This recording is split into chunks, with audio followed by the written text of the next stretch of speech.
Corkscrew Jr. Suddenly, I heard a knock on the door.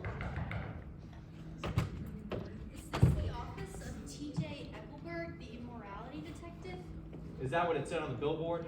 Yes. At this point, I was frustrated with them, but I decided to hear him out. What's your business? Well, detective, I've got a creeping suspicion that my neighbor's wife may be cheating on him. This immoral wasteland. Typically, I would charge a pretty hefty price, but nowadays, it feels like I'm the only moral person left in this godforsaken valley. So the justice I bring should be good enough, I suppose. Thank you so much, detective. Here are the details. My neighbor's name is George Wilson. He's a hard-working and upstanding man that owns a repair shop in the Valley of Ashes. I was talking with him the other day, and he told me that he suspects that his wife, Myrtle, is having an affair with another man. He still holds out hope for his relationship, but I can't bear to stand here and continue to let him get hurt. And that's all I know thus far, detective. That's plenty of information. I'll begin my investigation now and inform you of any crucial breakthroughs. Thank you so much, detective. I'll get out of your way and let you do God's work. And so I was left alone to plan my investigation against the harmful hands of immorality. I started to follow Myrtle's whereabouts. Luckily for me, these private eyes see everything. The time was 9:07 a.m., and Myrtle left the Wilsons' garage and boarded a train to Manhattan. Shortly after disembarking the train, she met with two men at the station. The three then went to a dog store, and they walked out, and the one man had bought the woman a dog. It was then and there I thought there might be a little more bite than bark to this story. One man appeared to try to leave, the man in the yellow shirt, but was held back by another man. Then they all headed into a small apartment.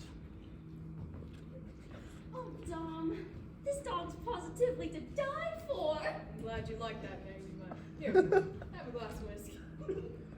I noted that in my report. A glass of whiskey during the Prohibition was a blatant breaking of the law.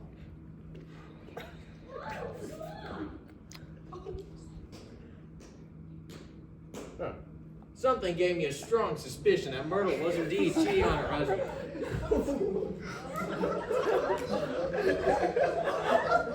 I need to get more information on this lover that Myrtle's seeing. I can't post this. I can't post this on YouTube. The man left the apartment. The man in the brown blazer, and drove to a very expensive house in the East End. After running some analysis, I discovered that the homeowner's name was Tom Butchkanon. When I arrived at the address, I saw the man from the party at the other night.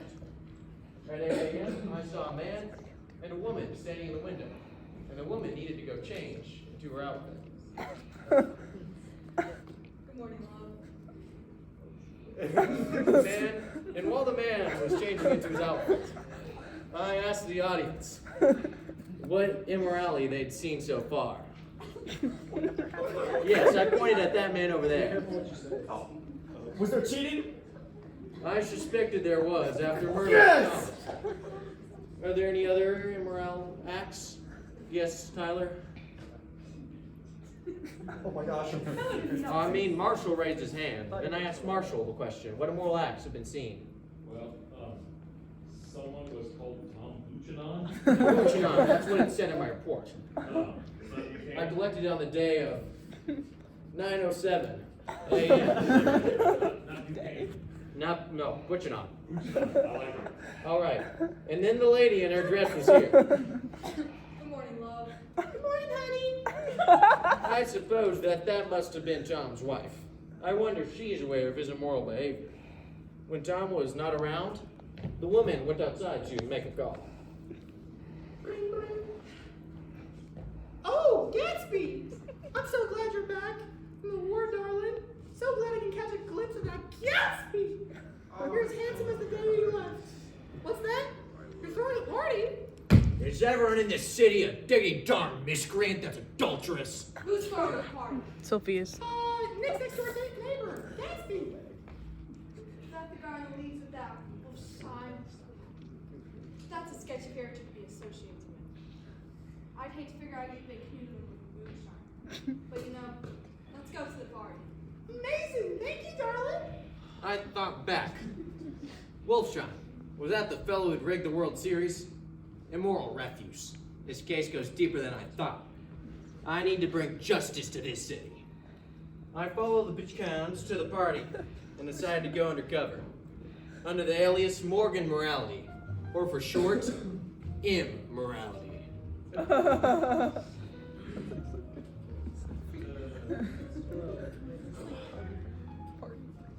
Do these wealth mongers have no standards? I've noted several infractions since my arrival. Men flexing their meaningless belongings and getting comfortable with women that aren't their wives. And don't even get me started on the alcohol. Even so, I think I should use my master investigation skills to gather some more specific information.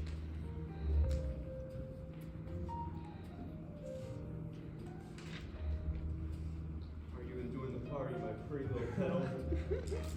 Honestly, James, not really. Everything's so offensive. I don't understand it. Oh, well, that doesn't matter. Let's hang out here. It's us two. It's quiet and peaceful. And there's no one to bother us. Yeah, that sounds fun. Is it just me? It's like a little bit cold in here. You know? Maybe more glow. Thank you, I appreciate it. Hey, Daisy?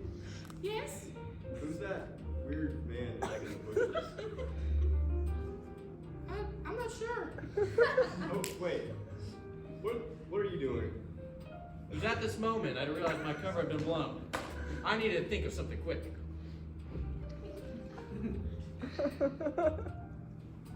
Oh. Dude, I can still see you. I knew just what to do. Hey man, what's been happening? Not much. Have I seen you before? Dude, I don't think so, man. But dude, this trip's pretty sweet, bro. Well, thank you. I worked really hard to afford it. Anyways, who are you and why are you hiding in the bushes? Well, the name's Morgan. Morgan Morality. And I wasn't hiding, man. I was just looking for a friend. And why would your friend be in the bushes? Ah, good point, dude. That's why they pay the big bucks, huh? Well, anyway, say, cool man, what's your name? The name's Gatsby. Jay Gatsby. Well, nice to meet you, Mr. Gatsby. Say, may I ask, is this lady your wife? Oh no, I have a husband. But this man right here is such a handsome devil. Hey, Sarah, if you want, I'll give you a kiss. Now, Daisy, what'd I say about that? Sorry, Jay. Just between us, I'm gonna take this woman for a good-for-nothing husband. Is that so? Huh. Well, anyways, have a good night. And to you as well. So, I left the party with brand new knowledge. The both of the nuns were both in cahoots with others. Tom and Myrtle were cheating with each other, but at the same time, Daisy was messing around with Gatsby.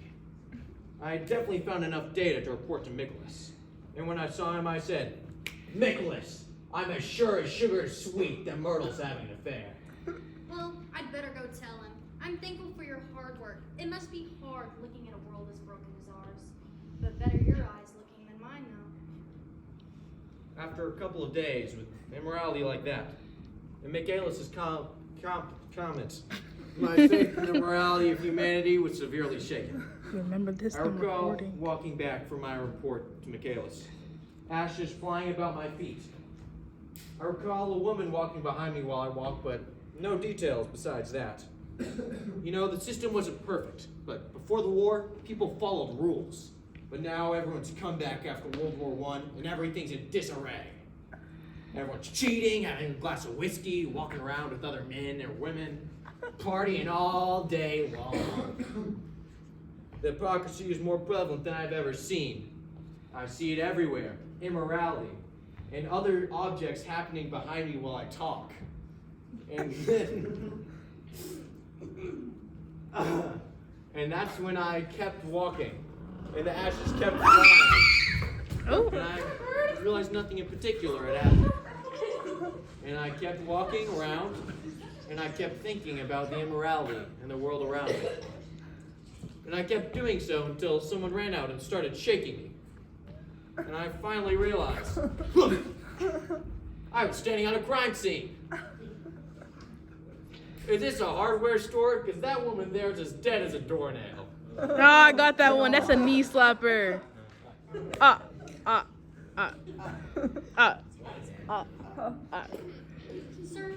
I find that a hardly appropriate comment. I saw a yellow car rush by and hit my dear Myrtle. Or she Who'd you dead. be? Was it a taxi? I had just recently locked up my wife to stop her from cheating on me anymore. She managed to escape and saw the yellow car rushing by. I believe she thought it was her affair partner driving, but while she waved at the car, she was hit. Well, I think I have some suspects for you. Could you sit in my interrogation room? No. I decided I have to get rid of the body, or else other people might investigate first. Oh!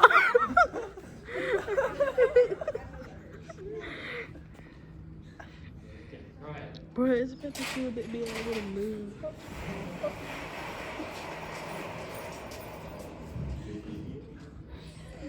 A little bit more. A little bit more.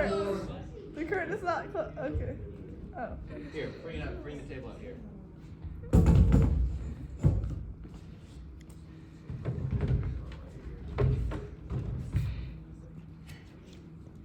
Oh my gosh, he's up close. Do a pose. No. Oh. Stand. There's a pose. Tom Buchanan. Come out here. Tom Buchanan, do you have any idea why you're here today? I didn't do it. That doesn't sound like an innocent man speaking, Tom. I'm an innocent man, but I didn't hit my Myrtle with my car. I mean, with the car. With your car? No. We'll have to check on that. Sure this isn't a lover's squabble. Something go wrong with your other little lady that you made her want to disappear. Check with Daisy. She'll let you know that I'm an innocent man. It was her and Gatsby driving the car after all. You may leave. Daisy! Get out here! The way he's saying it though. Hi, detective! Why am I here? You're here so I can ask you some questions about the cold-blooded murder. Oh, I hadn't heard about it. Did you not have a jacket? Were you there the night that Myrtle was murdered? So I was having tea with two most beautiful men ever. After that, I was feeling lightheaded, so I drove home to let off some steam. That reminds me, lately there have been some strange places for speed bumps. I'm gonna have to bring it up with the mayor. Huh.